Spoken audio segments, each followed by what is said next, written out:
Comment faire pour travailler sa mémoire?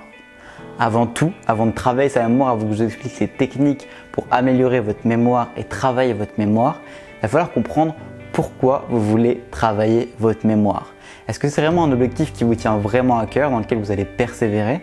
Typiquement, est-ce que c'est quelque chose, une information, une connaissance qui va vous servir dans votre activité ou qui va vous servir dans votre vie, ou quelque chose que vous voulez vraiment savoir, typiquement pour impressionner les autres dans des conversations ou tout simplement pour faire plaisir à quelqu'un, peu importe. Est-ce que vous avez vraiment un objectif derrière? Imaginons par exemple un étudiant qui est au lycée et qui a une matière qui n'est pas forcément enjoué d'apprendre, qui ne veut pas forcément apprendre, qui ne va pas forcément lui servir, mais derrière il a un objectif d'avoir un diplôme. Donc trouvez votre pourquoi, trouvez ce que vous voulez vraiment derrière cet apprentissage de mémorisation, cet apprentissage de connaissances, cette mémorisation de connaissances, parce que sachez que la connaissance elle est toujours accessible sur votre téléphone à n'importe quel moment. Donc dans quel cas, essayez de comprendre dans quel cas c'est vraiment utile de mémoriser l'information. Dans quel cas ça va vraiment être utile que vous ayez besoin de mémoriser une information, une connaissance. Souvent c'est parce que vous avez besoin de la ressortir rapidement.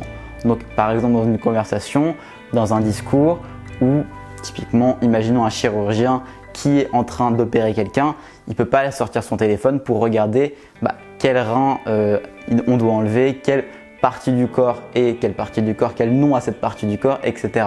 Enfin, vous m'avez compris, il faut comprendre pourquoi c'est important d'apprendre cette information et de mémoriser la connaissance. Donc une fois qu'on a compris ça, une fois qu'on a trouvé notre pourquoi d'apprentissage, une fois qu'on a trouvé notre pourquoi de mémorisation, il va falloir comprendre comment on va mémoriser l'information. Donc c'est très simple. Si vous voulez déjà comprendre et comment mémoriser l'information, il va falloir simplement mémoriser avec une technique. Parce que si vous essayez de mémoriser comme ça sans utiliser de technique, typiquement on vous dit simplement apprenez à mémoriser, continuez à mémoriser, travaillez et vous allez pouvoir améliorer votre mémoire. Mais si vous n'avez pas de technique derrière solide qui vous permet justement de mieux mémoriser, vous allez toujours mémoriser peut-être un tout petit peu mieux, mais vous n'allez pas vraiment avoir de réel progrès. Donc ce qu'il va falloir faire, c'est pas mieux mémoriser et mieux connaître votre domaine, parce que la connaissance, c'est par la mémorisation que ça se fait. L'extension de la connaissance. Donc comment on va faire pour mémoriser justement l'information? On va utiliser des techniques. Et c'est ces techniques-là qu'on va essayer de travailler, pas la mémoire en elle-même, mais les techniques de mémorisation. Et c'est vraiment très différent, c'est vraiment une approche très différente de se dire on va améliorer notre mémoire en travaillant notre mémoire. Plus on va travailler notre mémoire, plus on va augmenter cette mémoire. C'est plutôt en travaillant les techniques de mémorisation, les lignes qu'on va utiliser dans notre cerveau pour mémoriser, on va les renforcer et non pas renforcer en soi la capacité de mémorisation qui est déjà énorme et bien supérieure à comment déjà on l'utilise en ce moment. Et bien supérieure à ce qu'on en a besoin tout simplement. Donc la première technique que j'ai envie de vous partager aujourd'hui, c'est la répétition espacée. La répétition de l'apprentissage. Parce que la plupart du temps, pour apprendre une information, on va la répéter. Répéter. On n'a pas de plan pour répéter. On répète simplement parce qu'on a remarqué qu'en répétant l'information, en répétant l'apprentissage d'une connaissance, toute bête, on apprend l'apprentissage par cœur, on appelle ça l'apprentissage par cœur, et on va la retenir. Mais il y a des études qui ont été faites qui expliquent que la répétition comme ça, sans plan, sans réflexion derrière, elle est utile effectivement, mais beaucoup moins utile que la répétition espacée. Typiquement, imagine que tu apprends une information au jour 0, tu vas la répéter au jour 1. Mais est-ce que tu vas vraiment l'avoir oubliée au jour 2? Non. Donc, est-ce que c'est vraiment utile de la répéter? Pas forcément. Est-ce qu'au jour 3, tu vas l'avoir oubliée? Il y a déjà plus de chances. Donc, tu vas la répéter au jour 3. Au jour 4, au jour 5, tu vas peut-être pas la répéter, mais au jour 6, tu vas la répéter. Et c'est comme ça, plus tu vas espacer ensuite les renouvellements de la connaissance, de l'information, et plus tu vas du coup avoir l'information sur du long terme. Et au bout d'un moment, tu vas l'avoir dans ta mémoire à long terme, tu vas l'avoir pour de bon. Mais c'est bien du coup de savoir quand il faut répéter l'information.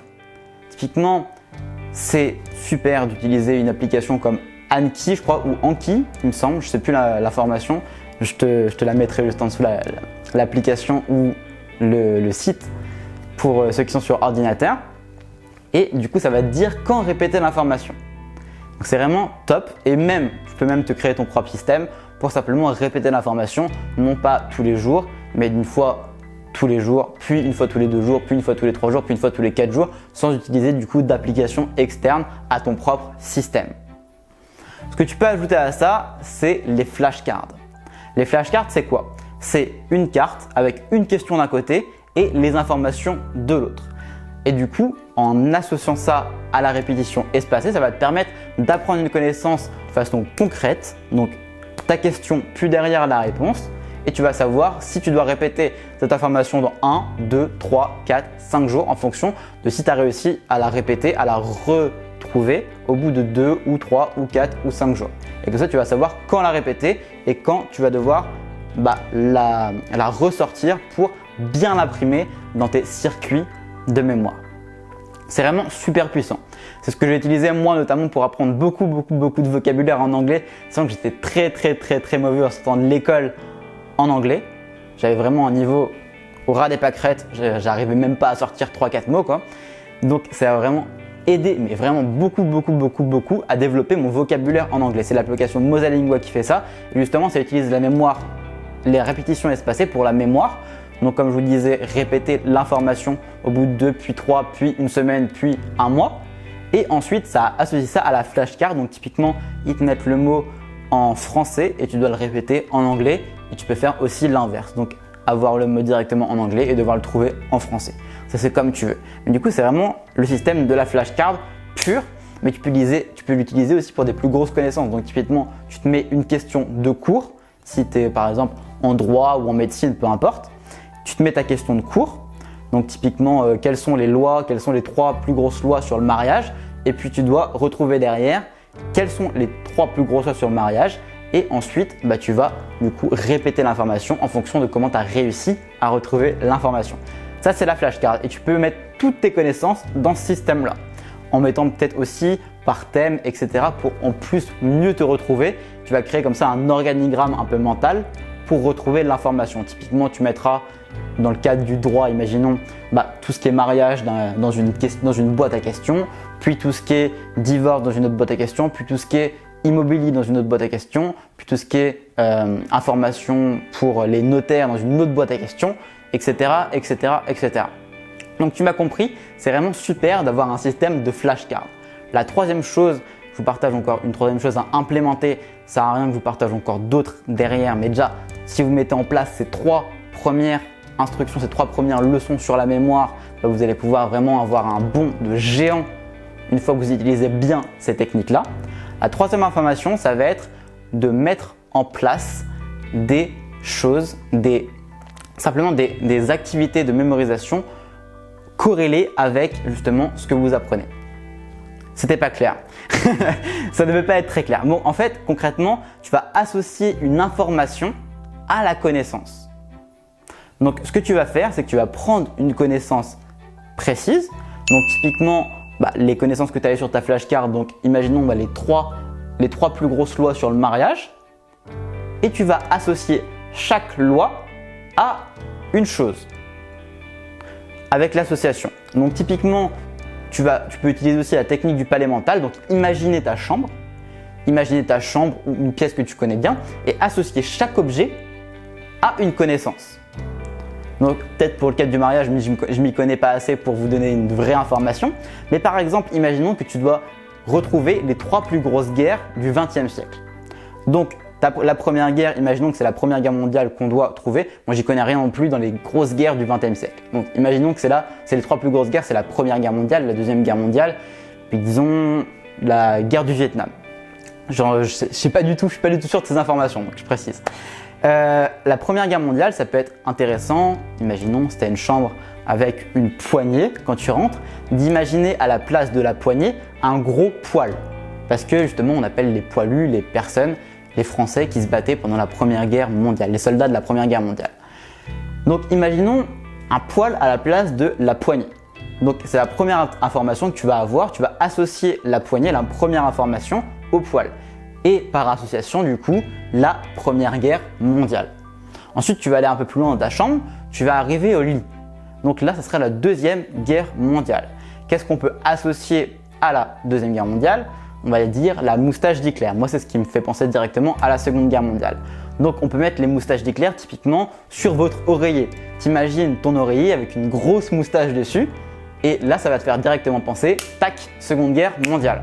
Et puis la troisième information, ça pourrait être par exemple pour la guerre du Vietnam. Donc, il faut utiliser vraiment des trucs qui sont vraiment très clichés. Plus c'est cliché, plus ça va te permettre de retenir l'information. Donc, imaginons que là, tu vas avoir un matelas qui est plein de riz. Et voilà, ça va te faire penser directement à l'Asie et par effet boule de neige au Vietnam, à la guerre du Vietnam. Plus c'est cliché, plus ça marche, plus ça va être ancré dans ton inconscient, dans ton cerveau. C'est vraiment super efficace de prendre des énormes clichés. Donc, imaginons du coup, tu vas avoir ton circuit avec la poignée qui est le poil, donc Première Guerre mondiale, ensuite l'oreiller, la moustache, Seconde Guerre mondiale, et ensuite le matelas avec le riz qui va être la guerre du Vietnam. Et là, tu as ton association d'idées. Puis en plus, tu peux associer ça avec la flashcard, plus la répétition espacée. La flashcard, du coup, ça va être la question sur la Seconde Guerre mondiale où tu vas te rappeler de cette association, plus la répétition espacée en fonction de comment tu l'auras retenu. Et là, ça va créer vraiment un système de mémorisation super efficace qu'on peut quasiment appliquer dans tous les domaines. Donc, je t'invite vraiment à développer ces systèmes-là et tu vas voir, plus tu utiliseras ces techniques, plus tu auras de facilité à les ressortir et à les utiliser dans tous les domaines de ta vie. Donc, je t'invite vraiment à mettre ça en action. Si tu veux aller plus loin, je t'invite à me rejoindre sur Instagram où je publie tous les jours une vidéo ou une photo ou quelque chose d'inspirant, une photo motivante, un petit texte motivant, une petite vidéo motivante pour simplement te motiver dans tes actions et t'inviter à réfléchir sur comment tu peux être plus performant, comment tu peux être plus dans le bien-être, comment tu peux être plus en santé, comment tu peux être en meilleure santé et comment tu peux simplement être plus efficace dans l'action. Donc, je t'invite vraiment à me rejoindre sur Instagram, c'est GothaOff. Je te mets le lien normalement juste en dessous et ensuite je te mets aussi normalement le petit nom dans la vidéo. Je t'invite également à ne pas oublier que la transformation découle de l'action. Donc, agissez et je vous invite aussi à me retrouver sur la prochaine vidéo dans 2 jours. C'était Gotha, à après-demain.